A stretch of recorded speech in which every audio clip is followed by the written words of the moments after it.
The following transmission contains unencrypted instances of explicit language.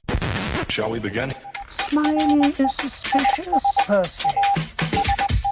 You won't know who to trust. Let's begin. Welcome back, fellow spy nerds, to the Spies Like Us podcast. That is, of course, the podcast where we discuss the representation of tradecraft on screens, large and small. I'm Todd. And I'm Fred. Hi, nerds. I'm Fred. Yes. What are we talking about tonight, Fred? 007. Little different this time. He's kind of gone rogue, and it's called License to Kill. Yeah, Timothy Dalton joint. So this will be our fourth Bond that we've discussed on the podcast, if I haven't lost count. This one in particular is a 1989 film, contemporary fiction in the 007 universe. Featured agencies, as always. Of course, we've got our fictionalized version of MI6.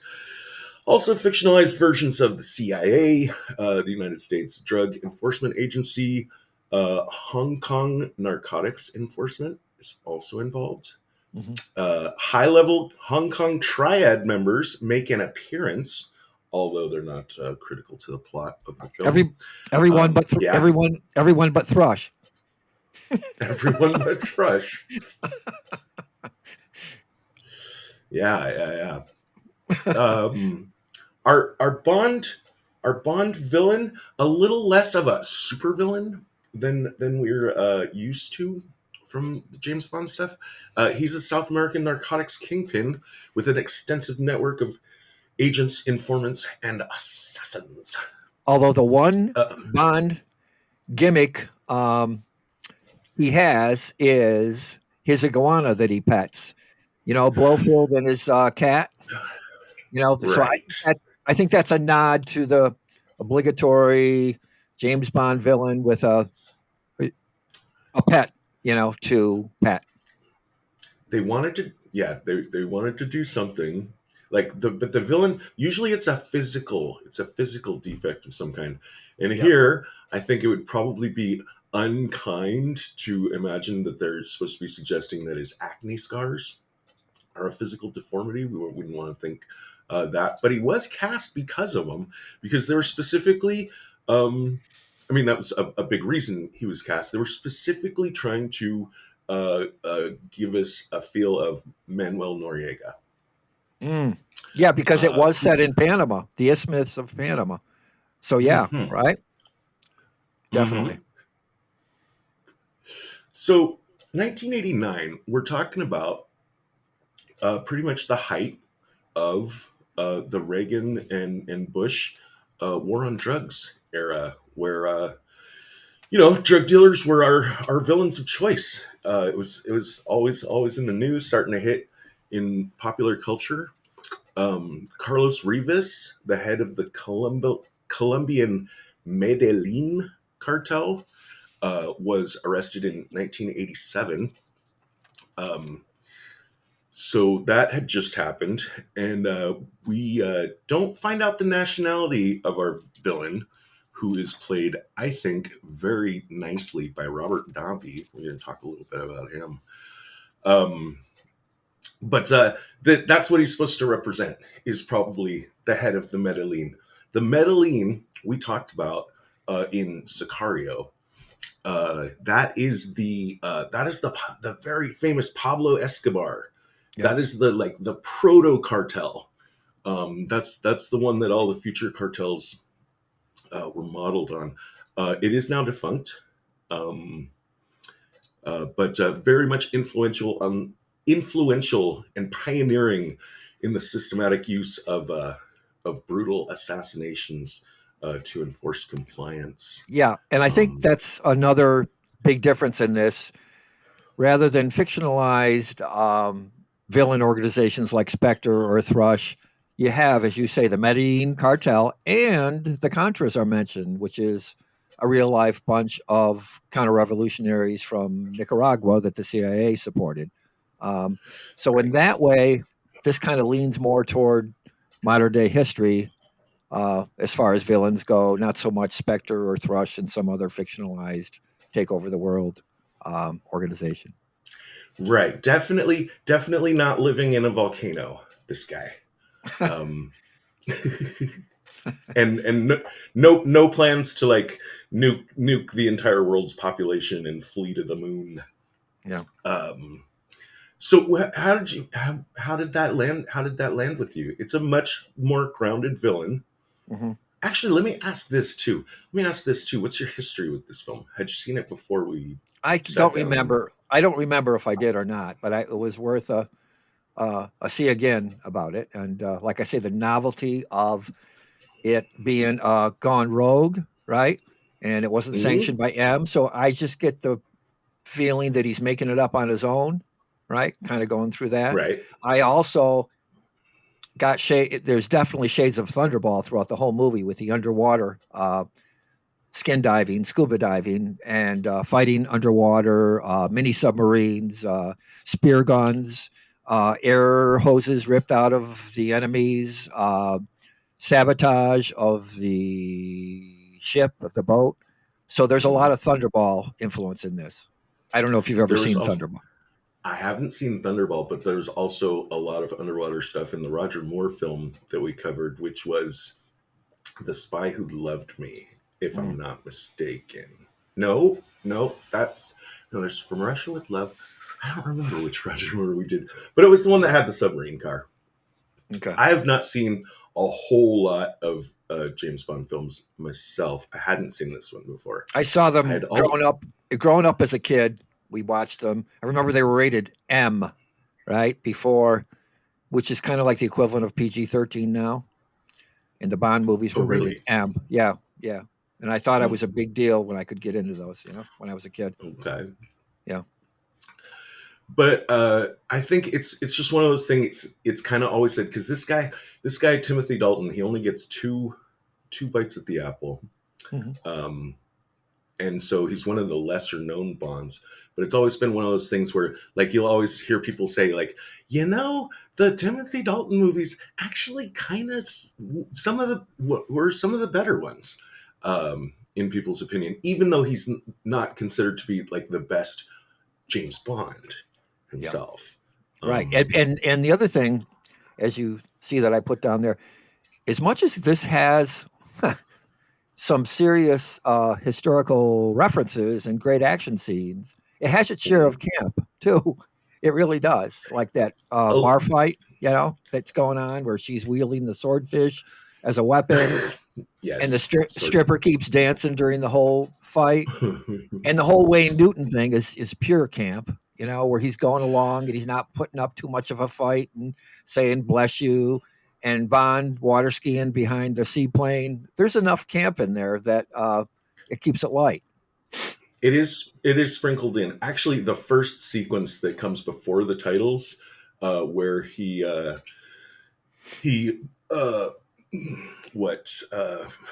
dangles from a helicopter and basically wraps a towing cable around the tail of an airplane, and then parachutes in time, like just in time to make it for the wedding, like at the last minute. Get me to the church on time. Yeah, that all felt very Roger Moore-y to me. Every Bond was, especially the Moore ones, was always had a breathtaking opening scene, right? So that was their nod to that. Yeah, you got it right. But I didn't really like that part that much. And as the movie progressed and as it started to get more serious, I really started settling in and saying, hey, this movie is taking this kind of stuff much more seriously than a lot of Bond films do.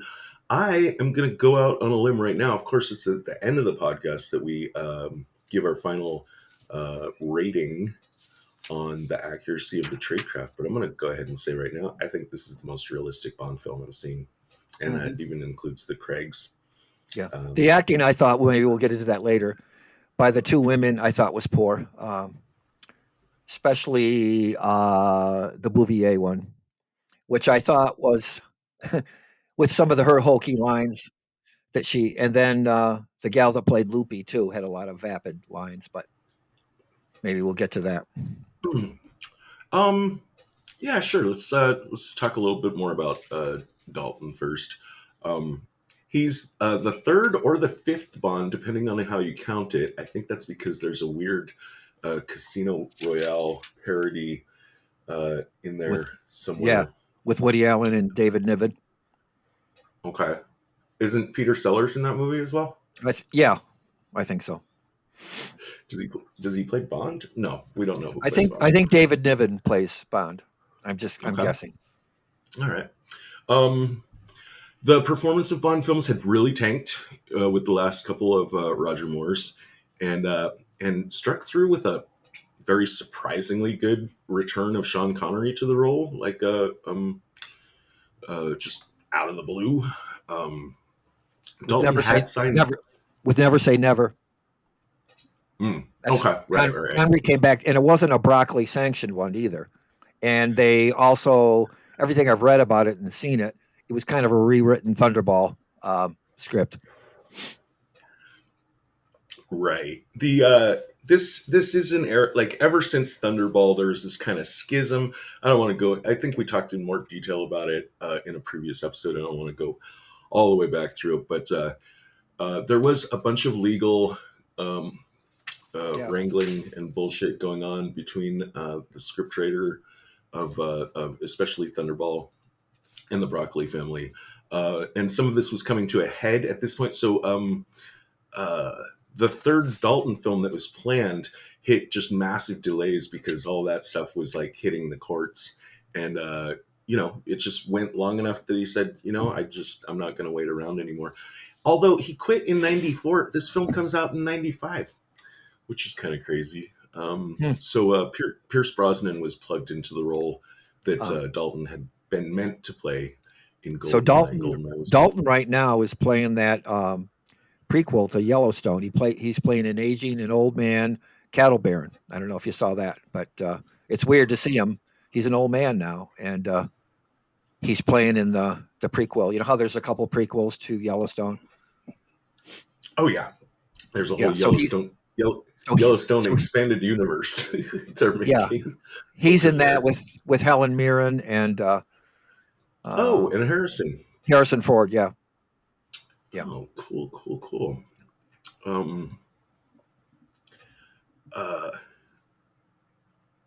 I don't know how much. Why did I write this? I don't know. I don't know how much I want to hang the success of a Bond film on the principal actor necessarily, but it does seem like a lot. If the Bond is not good, like the movie is not good.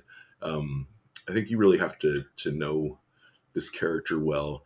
That's why. It's because I was going to mention John Glenn, but first of all, just did you like Timothy Dalton in this? Sure. I thought he was fine, but then again, getting back to He was great.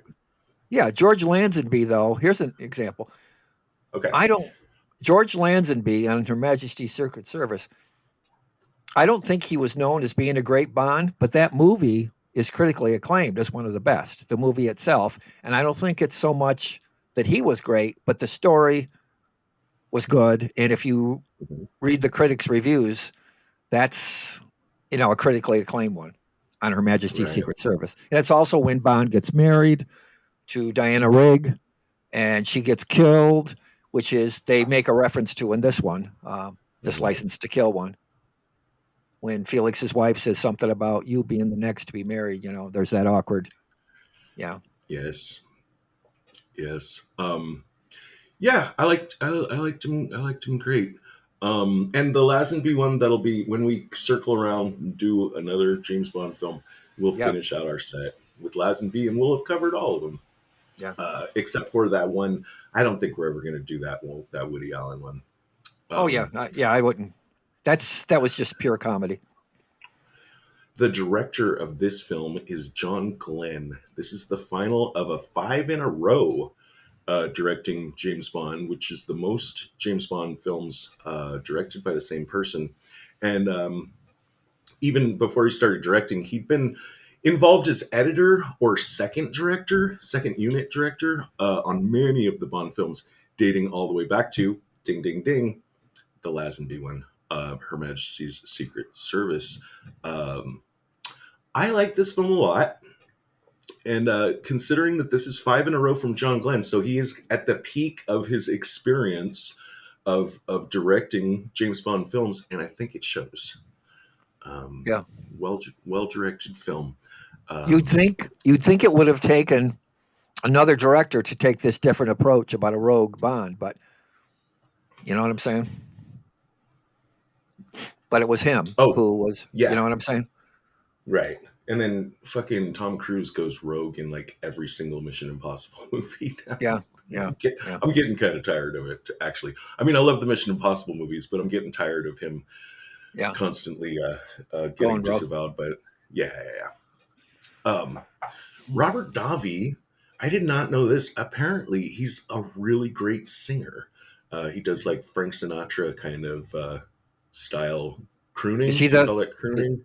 Yeah. Is he the bad guy? The villain, yeah. Yeah.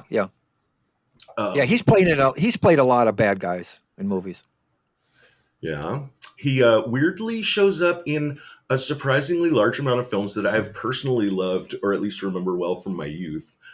He's in City Heat with Burt Reynolds and Clint Eastwood. He's in The Goonies. Raw Deal. He's one of the agents in Die Hard, Johnson & Johnson. Do you remember those guys? Yep. And has a really, really hilariously sleazy role in Showgirls with a line that I will not repeat right now, but it is one of the most hilariously disgusting, sleazy things I think that has ever been said on screen.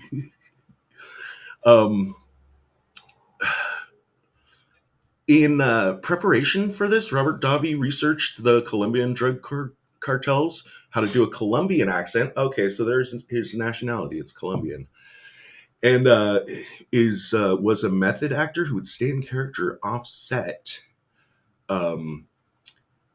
while I guess sometime after this movie came out, he was on vacation in South America, and he was approached and picked up by some cartel members who took him to see an actual South American drug lord who just wanted to tell Robert Davi how much he liked his portrayal in this movie. So it's a weird kind of fan base to have. So that's similar to some real life mafia people who have sought out De Niro from The Godfather and Goodfellas, and liked the way they were portrayed. And I've seen shows where they've talked about how much was real, how much was authentic, that kind of thing. So that's kind of reminds me of that kind of thing. Yeah, must happen all the time. All right. So let's go ahead. Now is your time to talk about Carrie Lowell's. That's Agent Bouvier of the DEA. Was there a particular line that you... Yep. Let me find it. Okay. All right. Look, pal, I was an Army pilot, and I've flown the toughest hellholes in South America, and I will not have you lecture me on professionalism. And then I thought maybe a lecture on acting, though. Okay. She settled into it a little bit more after that, but I just thought she was overacting and not that great, especially with that line. Yeah, I think that's just a tough line to even put in her mouth. I'm sorry, but she just seems to be too pretty to have been a combat pilot. I hope I'm not being offensive by saying that, but it just felt it pinged me. I felt it was just kind of a natural thing. So did you agree with that? Sure. Yeah, I'll agree with you. Yeah. Okay. I mean, it struck me as well. I didn't really remember it to bring it up, but now that you mention it, yeah, you're right. But I kind of liked her in the movie. She's very cute. Can I say that? Apparently, at this point, she's coming off of primarily a modeling career. But the other funny thing about it is her name Bouvier was Jackie Kennedy's maiden name, as well as Marge Simpson's. So I'm wondering if that was an in joke, because then they give her the name Miss Kennedy after that. That had to be an in joke. That makes sense. That makes sense. And that's something a baby boomer like me would know, and not so much you. Right? Yes, you are correct. I feel like for a Bond girl, again, I haven't seen a whole bunch of the films, but I thought she was handed a lot more to do, and felt more like a real person overall in this film than most Bond girls. I kind of appreciated that. There's the one scene on the boat where she strips down to a nightie for no reason that I could tell. Not that I'm complaining, though. Well, she stripped onto a one-piece bathing suit too when they were going to go underwater. Was that something different, or was that the one you were thinking of? No. There's a very sheer, clingy that really wraps around her body in quite delicious ways. I mean, as much as I appreciate it, I was also thinking, like, why did you take your clothes off? I don't understand. But did I say that she eventually goes on to have apparently a pretty solid run on Law and Order? No. So bully for her. Benicio del Toro. He looks very young, doesn't he? I got so excited when he showed up on screen. The first movie I ever saw him in was Fear and Loathing in Las Vegas, where, and he put on like a huge amount of weight for that and blah, blah. I've been a huge fan ever since. I was not expecting to see him in this movie. As soon as he showed up on screen, I was like, oh my God, he's a baby. He's a very sexy bad boy. Well, probably his biggest role was Che. Did you ever see Che? No, I haven't seen that one. Oh my God, he plays Che, and boy, talk about a lookalike. It's a huge two-parter. It's a two-part movie. It's so long, but yeah, it's pretty good. And talk about a facsimile. When you think of the famous poster of Che that's up on all the college room posters. Yeah. With the beret. That's about as close of a likeness as you could ever have. Okay. He is 21 years old in this film, by far the youngest Bond heavy ever to hit the screen. I had this weird thought I wanted to throw out. Like, I wonder how much of a break in tradition it would be to have him in modern day play a Bond villain. He would be such a good fucking Bond villain. Well, did you see him in Sicario? Of course. Yeah, I mean, that should tell you right there. I mean, that was a virtual villain, even though he was, So yeah, that would have told you right there how he does have the goods. Mm-hmm. Yeah. He's the right age and gravitas right now. Yeah. I just think, I think he'd be like my number one pick to see as a Bond villain, or very, very high up in my list. Wayne Newton, big fan of the Bond franchise, sent a letter and said, "Hey, can I just get a cameo?" And they said, "Sure, Wayne Newton. We'll even give you a speaking part." Yeah, and that was Pierre Camp too. Yes. With the bless you, and the seduction scene where he doesn't put up too much of a fight with her as she takes the key, and then she snatches the bag on her way out when the place is blowing up, and he says, "Bless you" again. I wonder if they maybe wrote that role into the movie for him, just for him to have some fun with. Right, because that's it. He does look so good, like doing his televangelist, like, "Please, ladies and gentlemen, oh, thank you so much. We've hit our target of $2 million." Although that has been using cult leaders as a front. Uncle has used that several times as a front for thrush. Religious leaders or cult leaders, that kind of a thing. There's been several Uncle episodes with that device. It is, in fact, in the tradecraft section of the podcast. I'm going to flag it as plus spy points. I think as a money laundering operation, it gets the nod from me. Mhm. Have you ever heard of the? I'm going to mention Felix Leiter next. Have you ever heard the theory that like all the Bond films do happen in the same universe, and that it's like that the name James Bond is something they give to another person, that so that it actually is. I don't know, to explain why there's Sean Connery and then Roger Moore and then Timothy Lazenby and then Dalton. Have you ever heard that theory? No. Mm-mm. Okay. Well, it's out there. And while watching this movie, I realized that the existence of the Felix Leiter character kind of disproves that, because there's also a whole bunch of different versions of Felix Leiter. Right. And so that would make that a stretch. For me, of course, we get to see the lovable Desmond Llewellyn appearing again as Q. He has, I think, been in more Bond films than anybody else. At 17. Not long before his death, he said he had no plans to retire and would continue playing Q as long as the producers want him and the Almighty doesn't.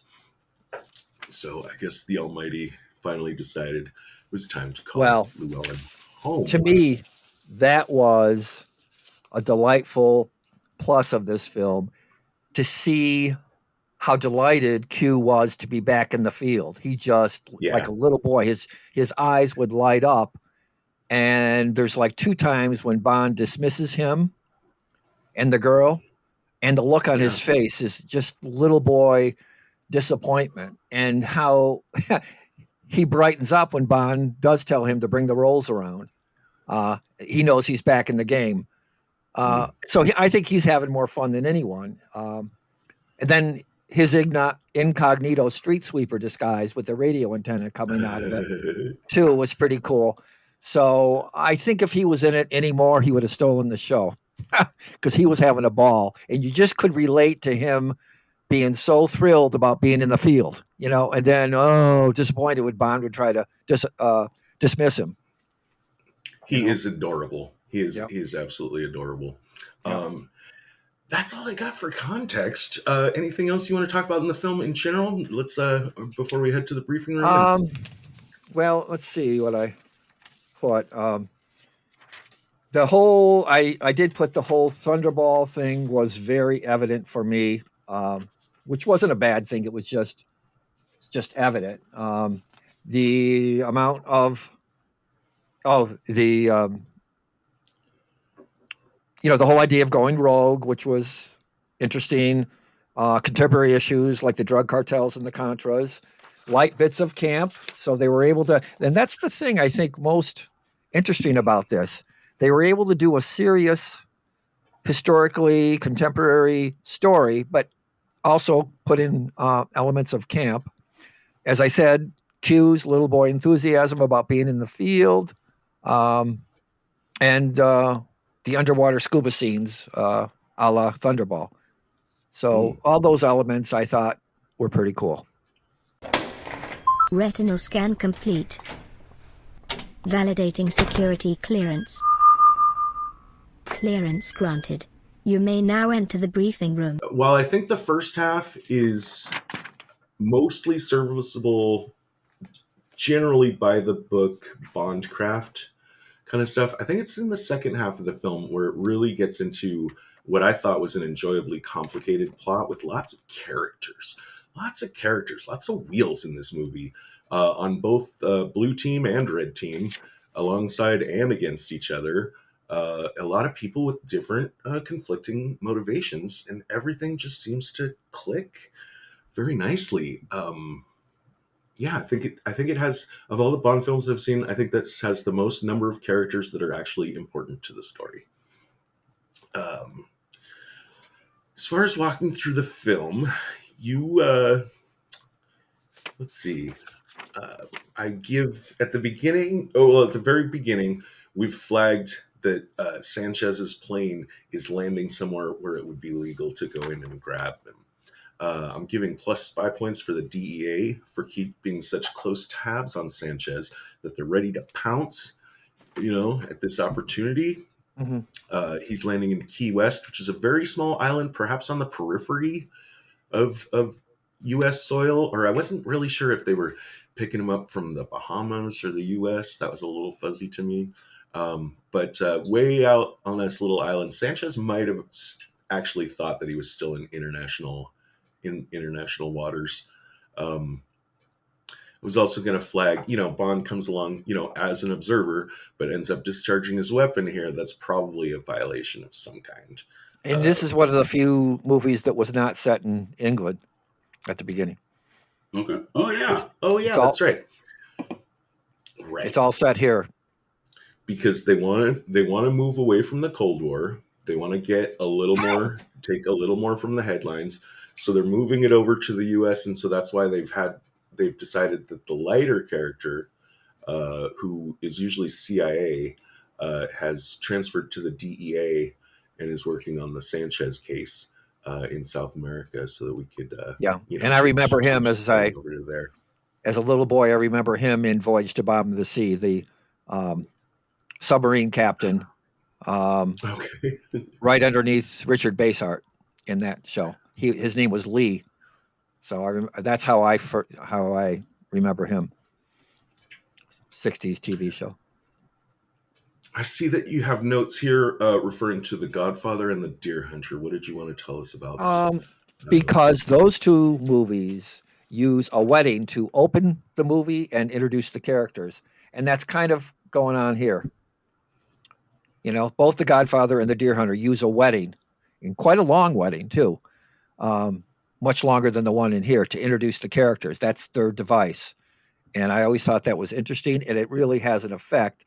And that's a little bit here too. We even see Bouvier make an appearance in the scene when she walks into Felix's office, right? And we get the foreshadowing too of the lighter, right, of the cigarette lighter. Yes. Right. Yes. We know the old. At the beginning of a movie, if a camera lights on or hovers on an object, right, for a certain amount of time, it's going to show up. It's Chekhov's cigarette lighter, right? Yeah, right. It's where, so it's going to turn up later, usually in a climactic scene. And this does. Okay. Mm-hmm. Yes, that's true. What about this focusing on Hawkins? Who's Hawkins? Your next note is something about the camera focusing on Hawkins, and I'm not even sure I know which character that is. All right. Remember when Sanchez is floating the bribery thing? Hawkins is the African-American agent, and the camera goes on him, and he makes a funny face, and it's throwing us a curve because I think it's making us think that he's going to take the bait. But it's not. It's the other guy who gets so indignant and yelling and screaming who takes the bribe. So I just noticed that when he floats the idea of the bribe, Hawkins, the African-American agent, makes a little face like, and I just think the camera's throwing us a curve there. Speaking of the 2 million, just one of my little proclivities. I always like to find out what the actual weight of a certain amount of money would be in a film, because films love to underestimate how much money actually weighs. 2 million in 20s would weigh, ding, ding, ding, 220 pounds. So, and they do make a mention that it's heavy, but he does kind of throw it around a little more easily than I think he should be able to throw around 220 pounds. Also, like, Killefer, after the betrayal, and they've gotten Sanchez safely to Crest's business in Key West, even after Sanchez has fled, Killefer is still there. And I was thinking, like, what is Killefer's plan here? Like, by disappearing, yeah, go ahead. Just to lay low, I thought. Sure. Wouldn't it be smarter to have just like get the 2 million, but also like keep your job and just like deny that you had anything to do with it? I don't know, because maybe they didn't kill the driver. I guess they'd still need some kind of story of like what happened in the cab of the truck. But it just brings me to the idea that okay, $2 million, that is worth like about twice that today. That's $4 million. Is that really enough to take this huge of a risk and also like throw your entire life away Yeah. and have to go on the Yeah. run for the rest of your life? Yeah, I agree. I don't think so. No. I don't think so. I think you need more than that. I mean, who knows if he likes his career or whatever, but his family, any friends he has, it's just a lot.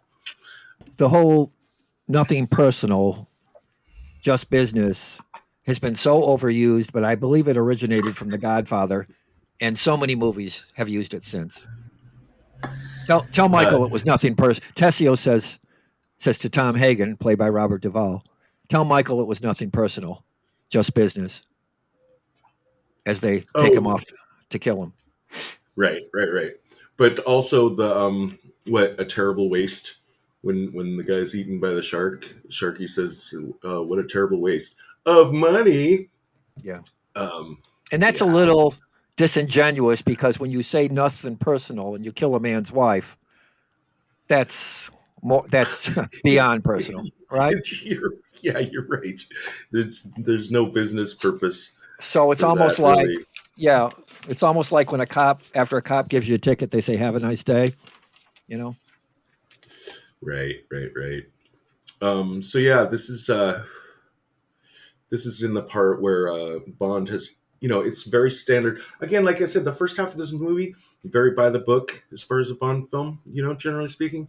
It's pretty standard fare for Bond to infiltrate an enemy's headquarters, gain some clues about what's going on with their operation. I'm going to flag as a little silly that pretty much the first place he decides to look is inside the maggot tanks. And finds the cocaine there. Like, I don't know. I just don't think that would have been my first.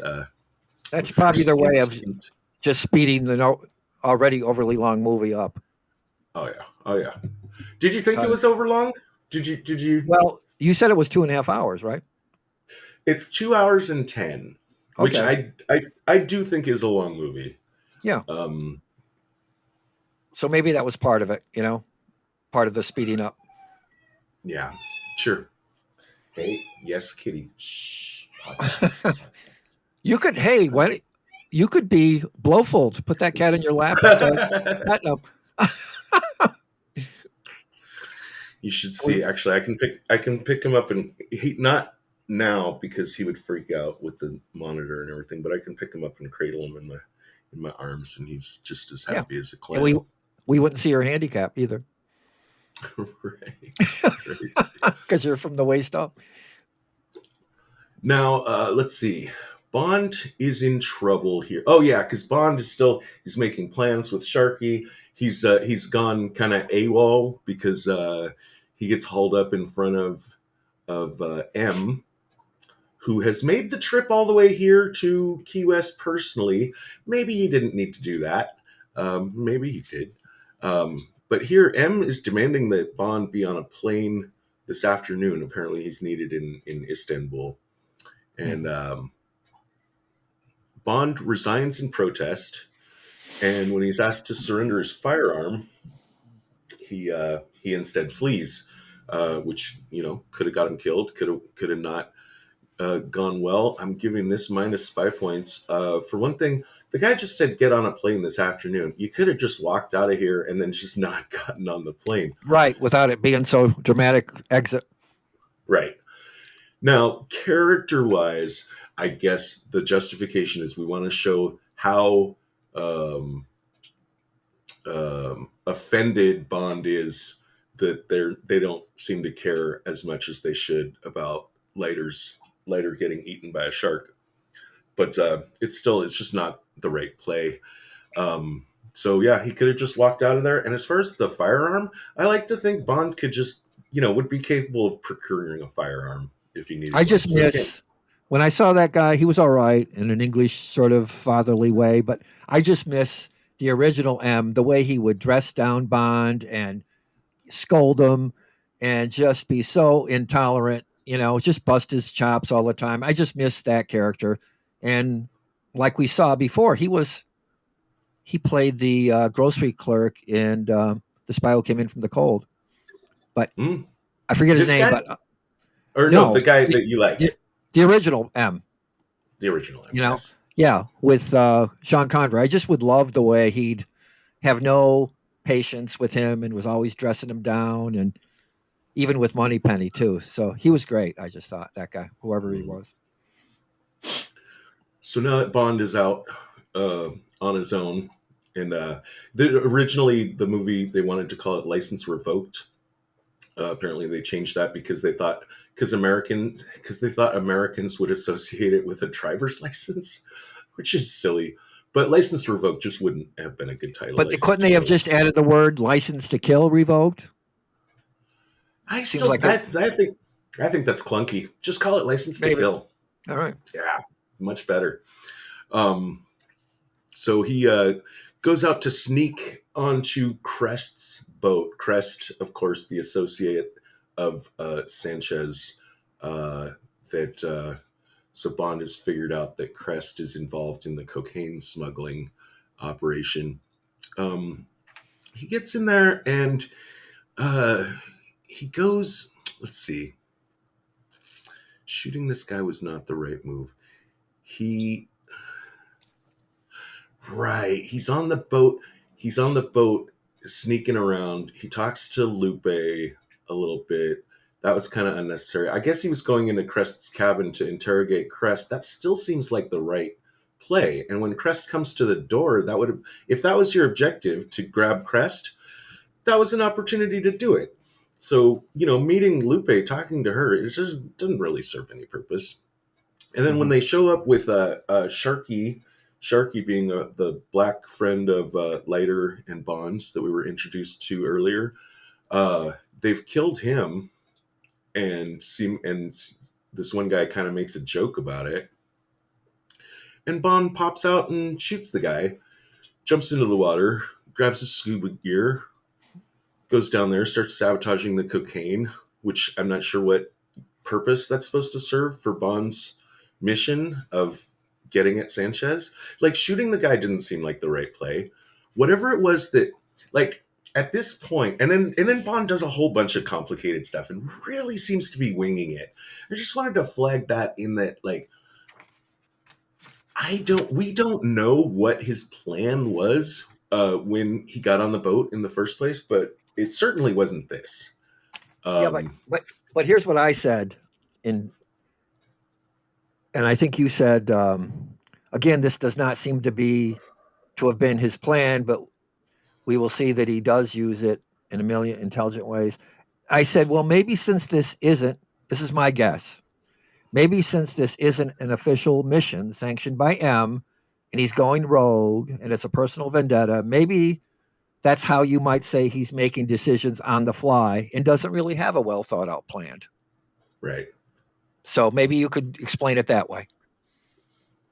I can explain it. I can even like it.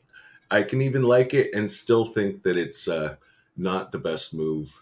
For sure. our spies. Both can be true. Right. Both can be true. Yep. Exactly. But one thing I will say, all right, so he ends up absconding with $5 million of Sanchez's money. And for the rest of the movie, we will see that he actually does leverage and use that $5 million in intelligent ways that do advance the plot. Yeah, but what throws me a little bit is I thought that money was lost at sea during the whole taking over of the spy plane. Remember, it's floating around the cockpit, and he's like, okay, wait, whipping it away. So unless it's another $5 million, I thought that $5 million was lost at sea during that whole commandeering of the seaplane.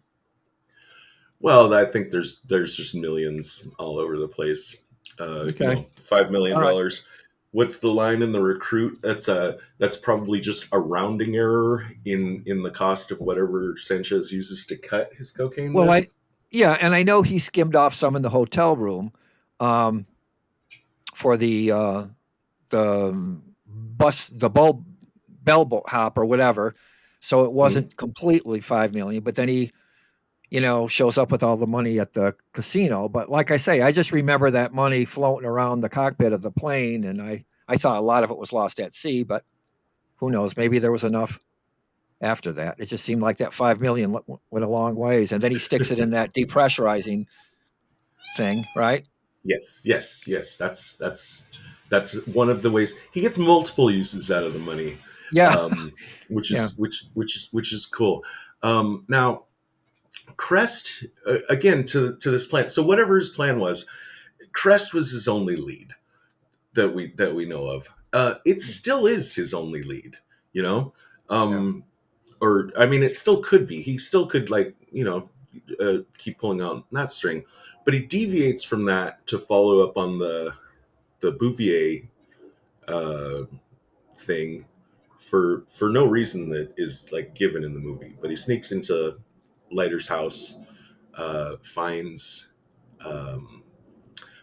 now he saw Leiter hide in the wedding scene earlier. We saw Leiter hide his disc that has all his Sanchez files in a picture, which is kind of clever that he keeps it hidden like that. But honestly, I think that information would be better kept discreet on a drug enforcement agency headquarters computer. Also, maybe it's just me. At this point, anytime I see, this kind of information kept on a CD, it just looks so antiquated. Yeah, but I can't believe it. But I've seen enough cop shows to know that personal informants are usually shady people, and a lot of cops and official people use them in not so legal ways. So maybe that would speak to him having it on a personal computer and not any official one, because you know what I'm saying? So many personal informants are shady people and they should not be dealt with and that kind of thing. Right. And perhaps knowing, yeah, that's a good point.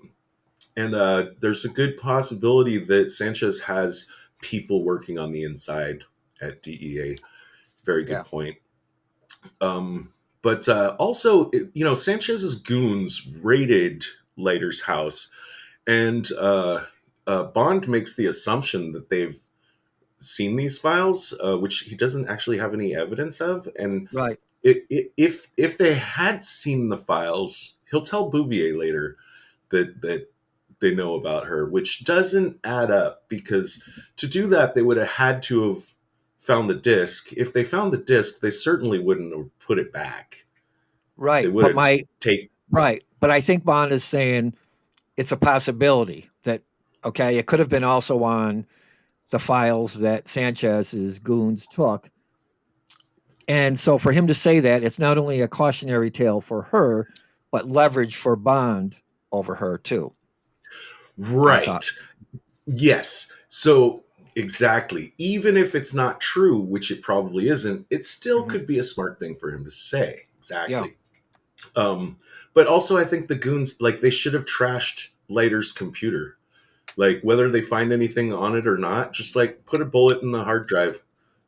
Just erase that, even if they don't know if he has any good information on there, kill the guy, kill his files too. So yeah. And of course I'm going to have to say this every time we do a James Bond film. It's very much of the Bond brand, but also just entirely stupid that everyone is using their real names during intelligence ops. Yeah, and then as you point out, they change. Why did they change? Bouvier goes to Kennedy, right? Which I've already spoken about. Well, she changes her name. James Bond, take a tip from her and change yours. Do that simple. Is that not just the simplest thing you could ask for a spy to do? Especially when he admits to Sanchez that he worked for British intelligence. It wouldn't take much to figure out that numero uno is 007 James Bond. That's true. That's true. Um, what I think happened is in the very first movie, Sean Connery delivered that line, Bond, James Bond, so well that it became so ingrained with people that it just hung this dead horse of a stupid tradecraft thing around this entire series' neck that they've just never had the guts to escape from. Well, my point, fine, but if you're going to do it right. When he sat at that casino, and it just sounded lame. And even with the shaken, not stirred. But then she makes it worse when she goes up to get the cocktail at the bar, and she botches the line with her poor acting as she places the order at the bar, and then she goes with hand motions, shaken, not stirred, right? But it looks like she's making an obscene gesture when she shakes her hand like that. But again, maybe chalk it up to more. Yeah, is it like this? She does that. So maybe it's campy on purpose. I don't know. Sometimes bad acting could be on purpose, but I think she blows that line when she goes up to the bar to order it. I think maybe I was too in love with her, just being so cute, to be critical on this stuff. So let's see. Now, as far as, I mean, this will kind of come up again later, but I'll bring it up now. You think it was a bad idea for Bond to admit to Sanchez that he worked for British intelligence? I'll give you that. I'm going to differ in opinion on this one. Actually, I think Bond just knew that Sanchez was going to find that out anyways. Mm-hmm. And, by telling him, it's just, I don't know. It worked out well because it played to Sanchez's ego when Sanchez's associate is surprised to find out that Sanchez had figured that out before him. And Sanchez says, I know a lot of things. Right. And, so it worked out. The other thing to make your point is he has gone rogue. He's lost his license to kill. So he could kind of act like a disgruntled former British intelligence person. You know what I'm saying? To play the part he literally was. So, yeah. Yes. I think it's dicey. It's dicey though. Like Leiter and Bond have so much history. I guess they must have missed that in their investigation because that would have been a huge red flag. Mm-hmm. Finding out that the guy you just fed to a shark, his best friend shows up out of nowhere, would be problematic. Okay, tiny one, but I'm just gonna flag. How did she sneak that big ass shotgun into the bar that she's got under the table? It's cool that she has it. I just the whole thing you got to take as camp, right? Because you got the stripper who keeps dancing during the fight. Pam grabs the marlin swordfish and uses it as a weapon during the fight. That's right out of The Man from U.N.C.L.E. Water skiing behind the seaplane after he spear guns himself to the surface is a touch of camp, right?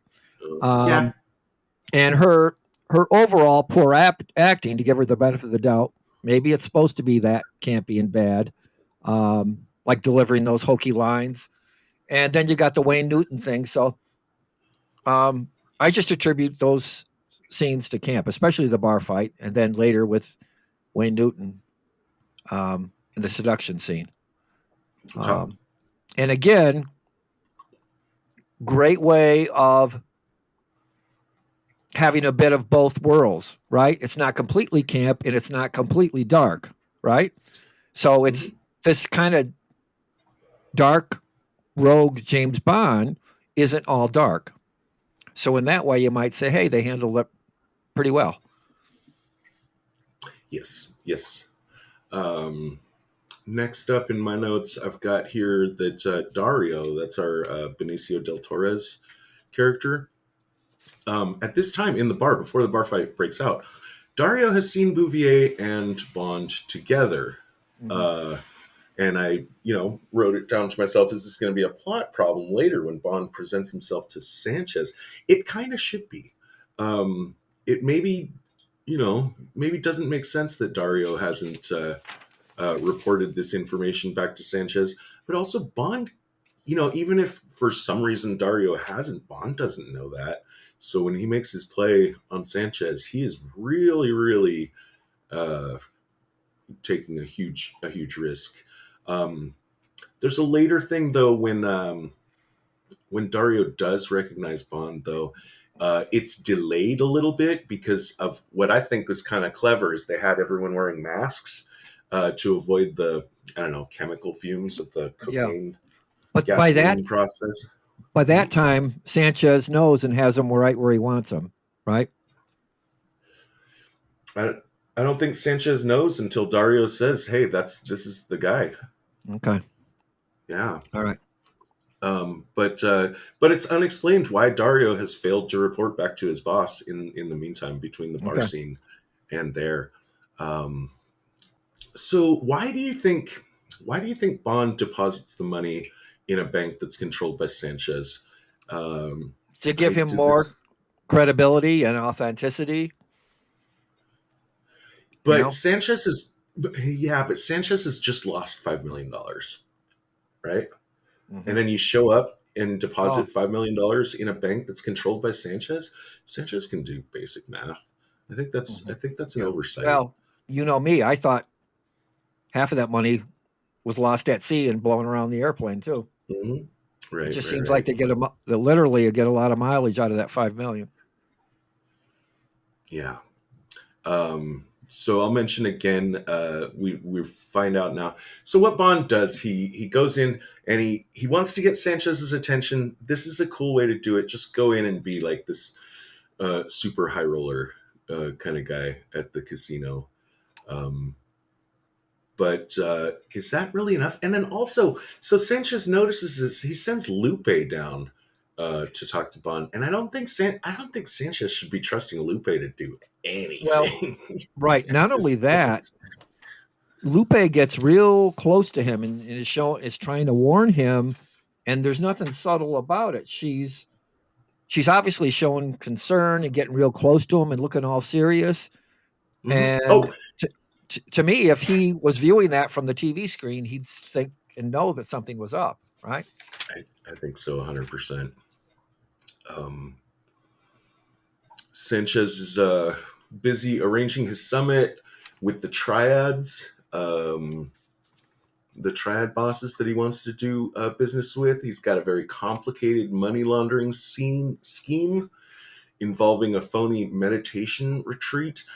I like this. I like this money laundering scheme. You see how it works? Is they're not taking money directly for the drugs. It's just people place their bids of how much they'll pay for the drugs just by donating to the meditation retreat, Mhm. and then they count that money up later. Um, Sanchez goes in, takes.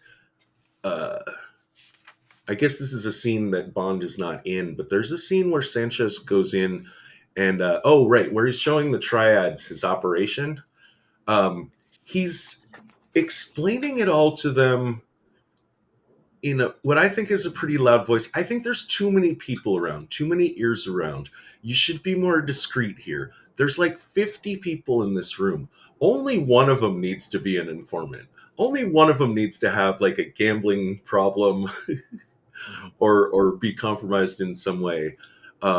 Even, I mean, okay, it's a Bond film. The villain's got a villain. He's got to do his thing.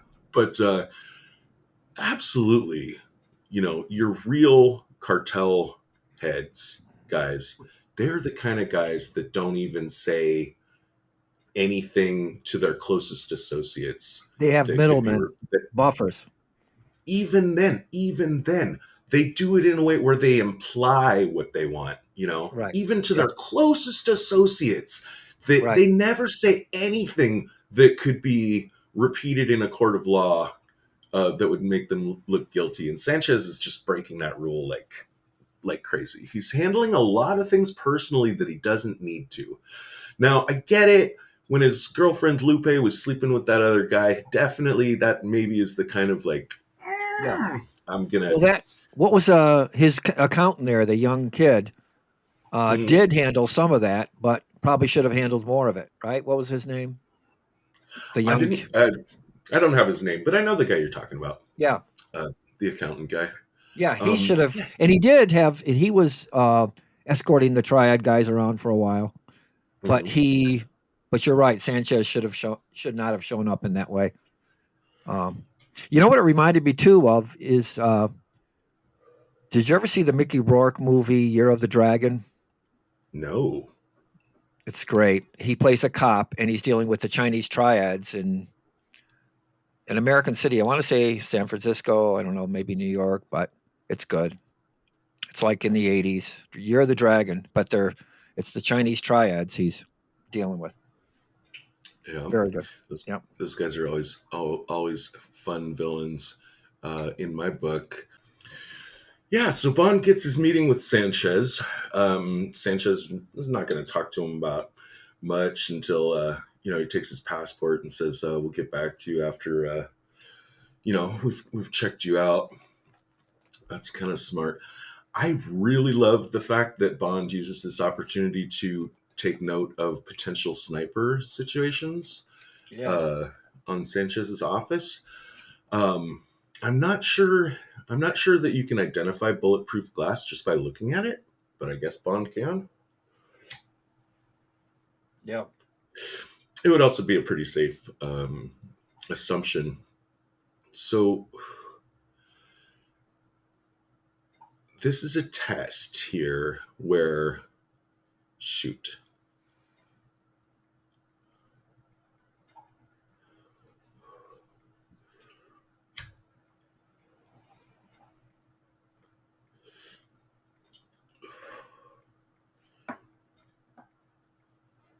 Bond claims that he's there looking for work while he's casing the joint. Sanchez's interest is piqued, but he warns Bond. He says, "Hey, nobody saw you come in here.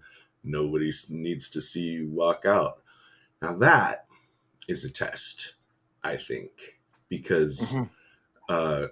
Bond in this case could easily say, his life is being threatened.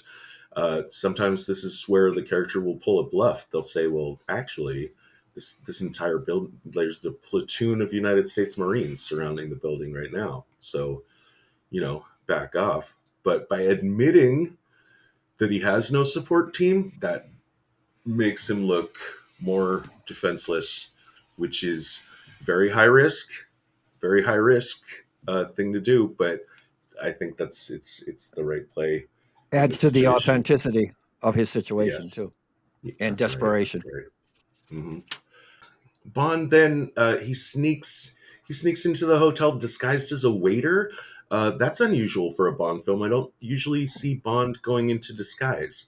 Um, there was a really neat little bit. I don't know if you remember in I think it's Casino Royale where he pretends to be a valet, the Daniel Craig one. Mhm. But yeah, so that's cool. I like to see Bond being a little bit more of a spy than just a you know sexy quippy tuxedo dude. Um, so yeah, I think this is pretty good Bond stuff compared to a lot of the movies I've seen so far. The plastic explosives have been implanted to take care of the bulletproof glass. Bond takes up his sniper position across the street. Um, Now, Sanchez is again meeting with people, talking about stuff he probably shouldn't be talking about, directly. Um, One of the guys in the meeting is Quang, and Quang is insisting that You see the before lab. we give you before we give you all this money, we want to see the operation, and this is kind of cool because who better than a potential investor as a cover identity would have a legitimate interest, a legitimate reason to say like, "Hey, I'm not going to make this deal unless you show me the details of your operation." Details of the operation, of course, being incredibly valuable intelligence. Right. Um, to nail him Now, with.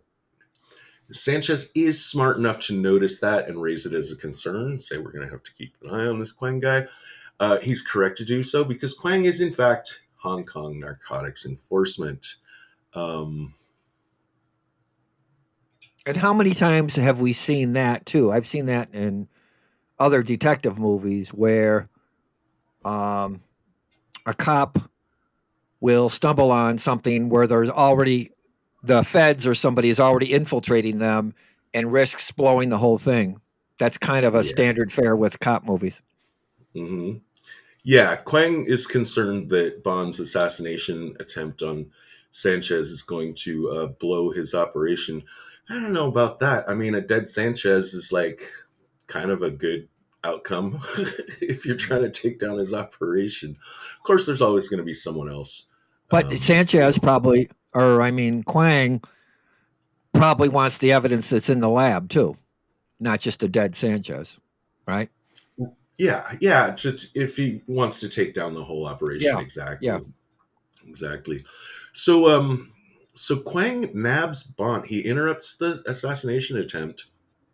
Nabs Bond, takes him to their hideout, where there's also another MI6 agent, a guy named Fallon, is waiting there. And it's Fallon. So at first glance, I had questions about this, like why is Quang doing this?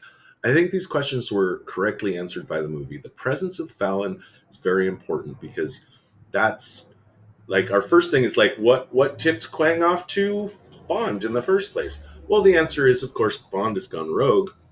MI6 is trying to find him.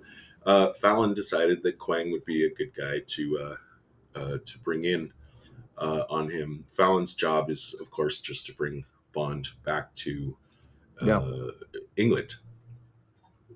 And this is just, and Fallon's appearance in this movie is extremely brief. I mean, he's dead within like 5 minutes of him being introduced, but it was just an important little detail that connected some tissue together that I think like a lot of Bond films just don't go to the trouble to do. And I appreciated it in this one. It's another case where Sanchez has no business having this high of a profile in an operation when they come in and on the raid, right? Yeah. Yeah. Mm-hmm. We're not even given the information of why Quang grabbing Bond, gave him away to Sanchez, and now suddenly they know everything about Quang. But we do know that Sanchez was had directed his underlings to look into Quang, so maybe they've just have at this point caught up. All of this now, story-wise, the way the plot is put together, all of this is just like kind of an elaborate way for the scriptwriters to get Bond delivered to Sanchez in a way that Sanchez feels like maybe this guy is trustworthy. Because when he finds Bond, the guy's tied up. They were about to inject him with some stuff, like he's clearly like the enemy of my enemy. Yeah. So that's helpful. Applause to the scriptwriters, because that's what they want to do. They want to get to this situation of where Bond is pretending to be an ally of Sanchez. And again, that is something that James Bond like almost never fucking does, which is usually what you do in a spy movie is you infiltrate the operation. And he didn't have to tie himself up because he was tied up because of the Quang thing, right? So he didn't even have to do that, which made it even all the more authentic for Sanchez to see. Mm-hmm. So now Sanchez is like, okay, so what's up, buddy? What now? We've done your background check or whatever. Why were you there? And by the way, importantly, Lupe had an opportunity to let Bond know that Crest is on his way. That's important because Crest has seen Bond and could identify him to Sanchez. So this is like the coolest part. What Bond says is that it's a very elaborate fabrication, but it plays on Sanchez's paranoia and plant seeds of doubt. Plant seeds of doubt. Right. You have enemies. Quang was an elite mercenary unit they hired to kill you. They're the ones that tried to kill you. And they thought that I would be a threat because of his old loyalties. I don't know. I got that from the wiki. I'm not sure if I can hang a hat on that.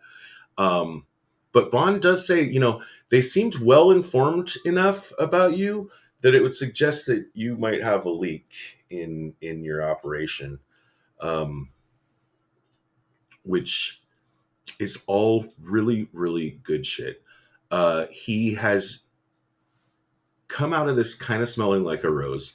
He just tried to assassinate Sanchez, but now he's made it look like he was trying to prevent that assassination, which is masterful. Bond is playing off of the fact that nobody else is alive to question his story, except Crest, who is coming in. But so Bond needs to throw Crest under the bus before Crest can show up and identify Bond. So he's also accomplishing that. And even better, he doesn't finger Crest directly. He just gives like the right amount of little bits of information that lets Sanchez come to the conclusion on his own. And what that reminded me of was the spy who came in from the cold. That same kind of psychology that Smiley and Control used, even without Richard Burton knowing about it. In the spy who came in from the cold, where they're supporting the East German they want removed, so the guy they do have can remain with no suspicions on him. And that's done so that's the first thing they thought of when you made that point. Right? Right. Yeah. So it's really good. I think just this part is going to make my top best tradecraft of the film. And as we'll see later, Bond takes an opportunity to get out there, plant the money on Crest's boat, making it so also eliminating Crest as a threat to Bond and further cementing his the notion of his potential usefulness and trustworthiness towards Sanchez. So that's good. That's good. Bond is playing Sanchez exactly correctly here. He knows the guy has enemies. He knows the guy's paranoid. He knows that he values loyalty. He knows that he wants to feel clever and like he's ahead of the game. Bond is doing everything exactly right here. And he even uses it as he's going down the conveyor belt to the shredder, right? That saves his ass. Remember, he's being sent down to the shredder, and he even cast out there to save his ass. Yeah. He gets him to stop the conveyor belt there. What exact information did he give there? Do we remember? He said, "What about Heller and how can you trust Heller?" And who was the other one? Oh, Heller. Yeah, I think it was Heller. So this is kind of interesting to me. So yeah, there's a lot of wheels within wheels. We have all these different characters, and Heller and Crest and Dario. Like usually Bond movies, they just have a supervillain and just maybe one henchman. Like this has got so many fucking characters. Bond, when he was looking in the window, he saw. This is what I want to talk about next, though. This one I think is just like, he saw Bouvier meeting with Heller. Right. And what's happening here, we'll find out, is that Heller was thinking about betraying Sanchez. And on this some kind of deal of like Stinger missiles being delivered for some reasons. I don't know. It didn't seem important. It didn't go anywhere. It gave us a reason to distrust Bouvier, which to me didn't mean anything or affect the plot in any way, except to give Bond a reason to like jump into her bed and fucking, grab her gun from her little thigh holster and interrogate her. So I didn't like that bit, but everything else was cool. But so the idea is like now that the assassination attempt has happened, like Heller's scared off and he's like not going to make his play on Sanchez. Felt like a loose thread. Felt like something that maybe was supposed to be more important in the script. It just didn't get played off. Bond's play to implicate Crest works brilliant, just fine. I like that Bond is then bold enough to double down on this bet, and when Sanchez is like, "It looks like you were right about Crest," and Bond is like, "Yeah, but I don't think that guy was working alone. Do you?" That's kind of cool. Like, just keep it going. Keep this guy spinning around in his little paranoid hamster wheel. The Lupe, I haven't had that much to say about her. I mentioned that there's no reason for Sanchez to trust her. She doesn't even really need to be in this movie, dude. Like, she's kind of useless. No. And then her saying, "I love James so much." Where the fuck is that coming from? That is out of nowhere. These two have no connection at all. All right. They have no bond. Bouvier as well. She's like, totally fallen head over heels. It's funny though, like, okay, so I'm listening to my favorite podcast is one called Blank Check, and they did all the Roger Moore movies recently. And they point out that in the Roger Moore films, basically within a minute of James Bond meeting a girl, they cut to like a minute later, they're waking up in bed next to each other. It's just like that. Actually, I kind of did appreciate here that Timothy Dalton is not such a horn dog that he's just immediately leaping into bed with women the minute he sees them. The Roger Moore movies, I would say they're the campiest ones. He always has this look on him like, I'm not taking this seriously, too. Some people liked that, some people didn't. That's when the big Connery versus Moore thing started. I appreciate that Dalton keeps it in his pants until the end of this movie, but it's still the same thing where the women. I don't want to say especially in this movie, but maybe I do. But the fact of how fast the women fall in love with James Bond, and for no real reasons that I can see, just I don't like it. Yeah, because a Bouvier is not supposed to be a bimbo, right? She's supposed to be a hardened agent, right? Serious, who's been on all these missions before, but then they got her acting like some jealous bimbo. Yeah, that is unfortunately, I think, if the shoes fit, but he's not sleazy. I don't think he made a single inappropriate comment to or about a woman in this film, which is refreshing. Because that Sean Connery shit does not wear well with time, at least not for my generation. And then Sanchez does take Bond to the meditation retreat operation where they're the whole smuggling thing here is they've figured out a way to mix the cocaine with gasoline. And they'll sell them this part of it. We'll sell you the gasoline that's got the cocaine in it. And then after we get the money, then we'll tell you how to get the cocaine back out of the gasoline. Kind of clever. Had no idea why Sanchez, invited Bond to accompany him to the operation. Well, you see what I said. I said and this is cynical, but I said for the obligatory reveal of the master plot, so that our hero can find a way to blow it all up.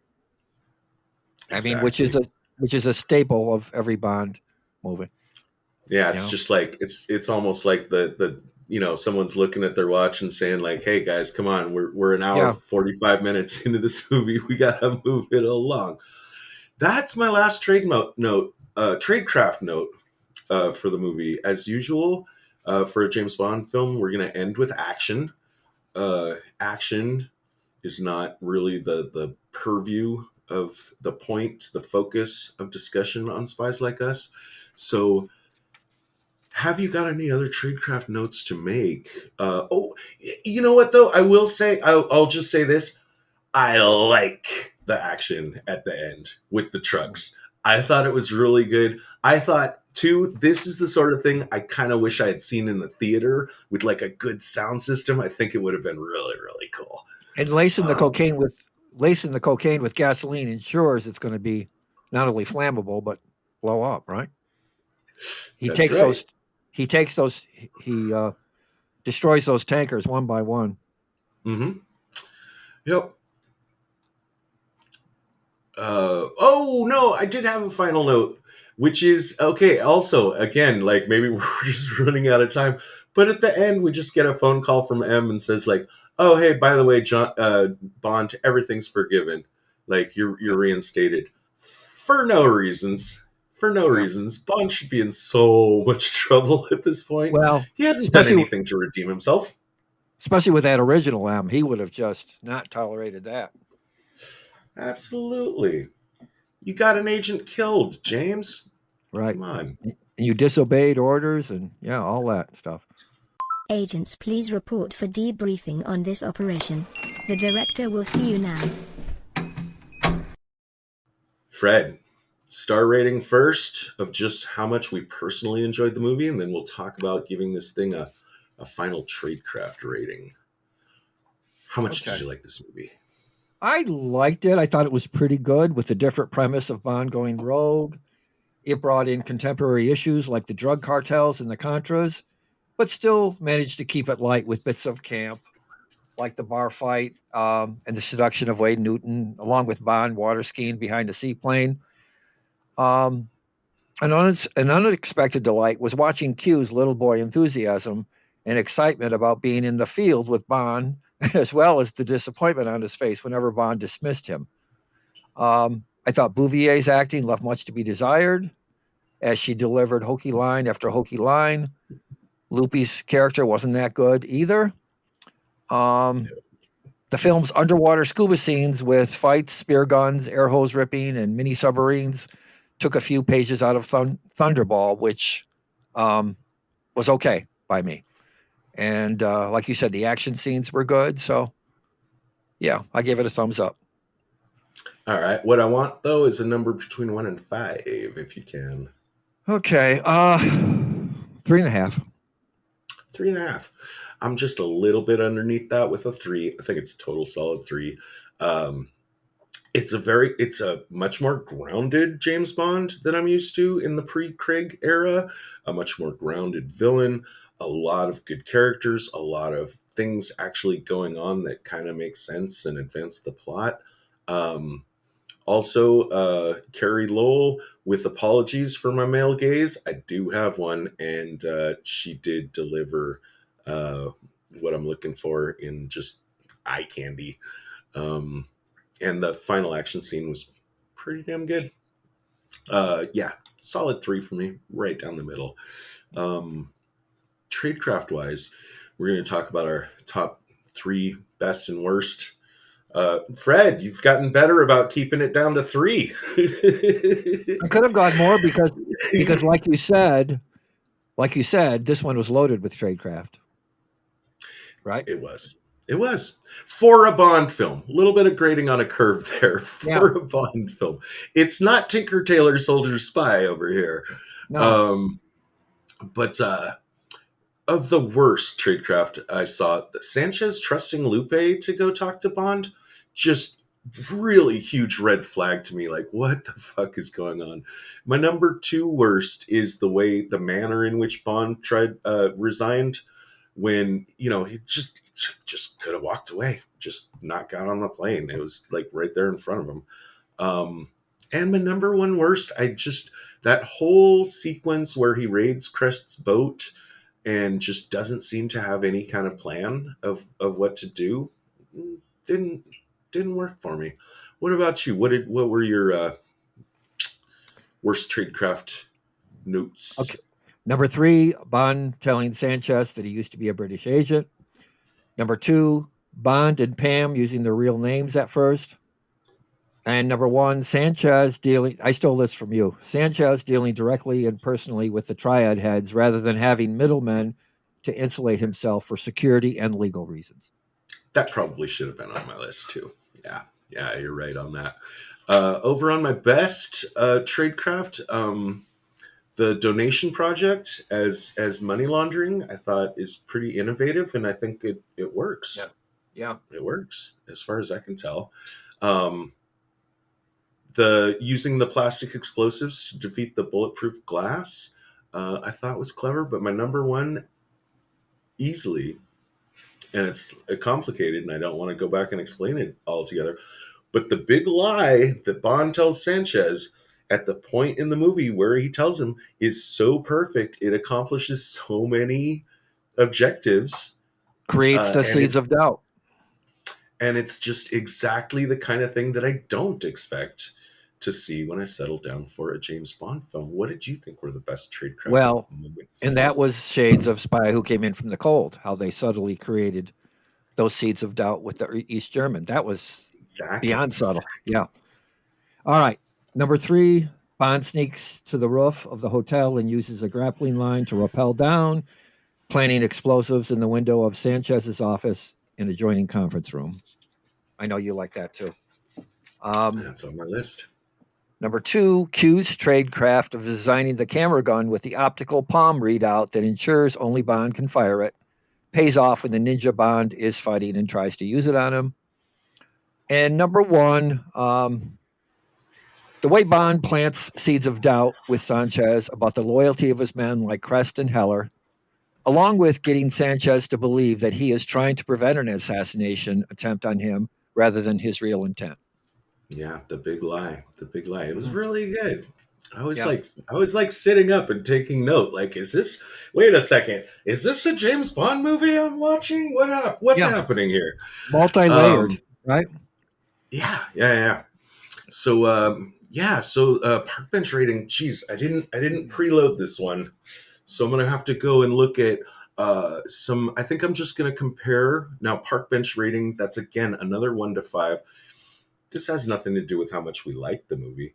This is just how accurate do we think this is of representing what real spies do in the actual real world of intelligence. It's a Bond film, so it's probably going to land pretty low, but I want to compare it to just some of the previous Bond films, which I think, let me see. Let me sort this. Should have done this before, of course. I think Russia with Love, From Russia with Love, the Sean Connery 1963 film, is our high watermark for Bond films. Might not be including the Daniel Craig films, which I think also rate kind of high. That one we gave a 2.5. I think it's worth at least that.